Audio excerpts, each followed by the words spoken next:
Welcome to another edition of Wings Weekly. I'm Jay Kleinknecht here, along with, of course, head coach Scott Langer.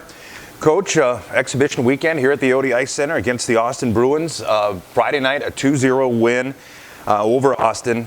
In talking with you, it kind of sounds like maybe the second period wasn't exactly the way you guys wanted things, but what were your overall takeaways as a staff? Well, it's always positive when you pitch a shutout, obviously, and I thought Jake Seibel did a great job there, and we didn't give up a whole lot, and we wanted to enhance on the things that we worked on again throughout the week, and Right. It was a tough week of practice, and I just wanted to see how our guys responded, and I thought they did in a pretty big way this weekend. We controlled most of the play, and obviously we outscored them. So very positive going into our first regular season weekend. I think that having some success throughout the exhibition schedule really helps us moving forward.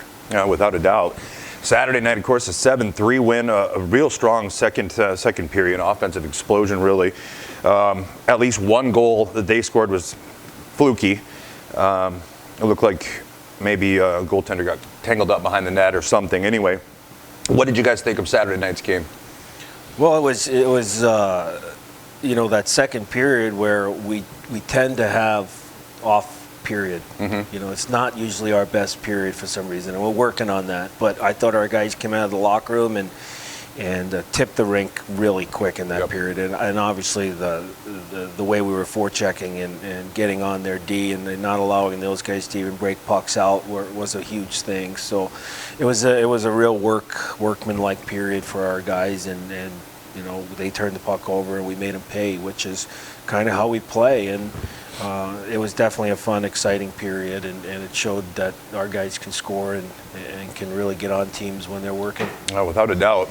Obviously, without even having started the regular season, it's too soon to start talking about identities of teams and so on, but you kind of mentioned it there. It's what you do, and it seems like the games that I've seen, transition seems to be a strong point for this team. Yeah, and it's something obviously we work through, and we wanted as part of our identity that we're going to be a team that's quickly transitioning from defense to offense, and we want to get on top of teams quick, and our guys have really bought into that really quick this year. It got a lot better on Saturday, where we were coming out of our own zone a lot cleaner and making plays headed north. So I thought our guys from night one against Austin to night two against Austin, the real big difference was our transition and our ability to exit our zone. Without a doubt. And like we talked about, pregame Saturday, the in-zone presence and time of possession was, I think the scale was definitely tipped towards the Wings. How about specialty teams? Power play, penalty kill, you liking what you're seeing so far? Well, we didn't have a ton of penalty kills. I thought for the most part we did a decent job. It's a totally different system at our level than most of these guys are used to, but they've done a really good job of kind of understanding what we're trying to accomplish, and the power play is gonna click. I mean, we have some really good, high IQ, skilled players that can play on the power play, and it's just about figuring one another out, and those guys again are going to work on that constantly with Coach Hill, and I think it's going to end up being a difference maker at some point. Well, you talked about not having a lot of penalties to kill, none on Friday, and I think it was just 2 on Saturday. And in previous games, too, there haven't been a lot of penalties committed. Is that a discipline thing that you guys have worked on early on, or is it just kind of the nature of these players? Well, I think it has to do with the players. I mean, they don't seem to go out of their way to take foolish penalties, and, let's hope that's the case all season. But, Austin came out and tried to physically manhandle us in that first period of that first game, and I thought our guys handled it really well. They didn't retaliate. They didn't go back and start taking penalties. Yeah. And Austin took quite a few. So that was the difference in that hockey game. But our guys, they do tend to have a little discipline to their game, and as you've seen, with Nathan Mann, we also have guys that will answer the bell when they need to answer the bell and play tough when they have to play tough. So, you get a good penalty kill when you don't take penalties. Yeah, that's for sure. No kidding. Well, there's different types of leaders on different hockey teams. Some are quiet and kind of lead by example, like a guy like Nick Sicoli. And then there's others that are more vocal, like Pearson Brandon and and others. Congratulations to Clayton Cosentino being named captain last week, and Nico DeVita, excuse me, and Spencer Schneider both wearing A's. What do these guys bring to the table, and what can you tell us about them? Well, Clay is, I mean, the day he arrived here last year, even before that, when he came in on his first initial visit, I went to turn the lights out, and the only kid that was still left on the ice was Clayton. And he wasn't on the hockey team. He was just here for a visit. And it just is in him to lead by example and to outwork his opponents and every day bring it to the table when it comes to doing things the right way and practicing hard. And he's a guy that can do it both vocally but I would say a majority of what he does is watching what he does and how he carries himself. Sure. Every day. Nico, he's a guy that's been around. He came in and did his time. Even when he wasn't on the hockey team, he finished the season with us. I believe the year we won the Robertson Cup. Mm-hmm. So he kind of knows what we're all about. But he's more of your vocal guy. He's going to be the guy to stand up and say what other guys don't want to hear at times. But he's really good about that. And then you got Schneider, who consistently leads our stats columns, stats that you don't see, that aren't publicized, that he just continues to their hard hat type stuff, whether it's blocking shots or finishing his hits. He just puts everything on the line every day for the Wings hockey team.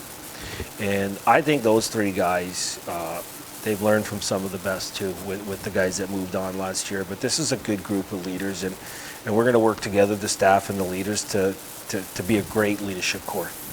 It's always interesting to me how each piece has its own place and how they fit together. And as you mentioned, differences among them, but all working towards the same goal. And I know what you're talking about with Schneider. It seems like, if you watch the game, he's constantly hitting somebody or, hitting the ice and blocking a shot, whatever.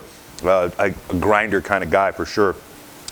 All right, well, we'll continue on here in just a moment. We'll take a quick break and be back after this. How you move matters. Avera Orthopedics helps you move freely and live life to the fullest with innovative treatment options customized to your bone, muscle, and joint needs.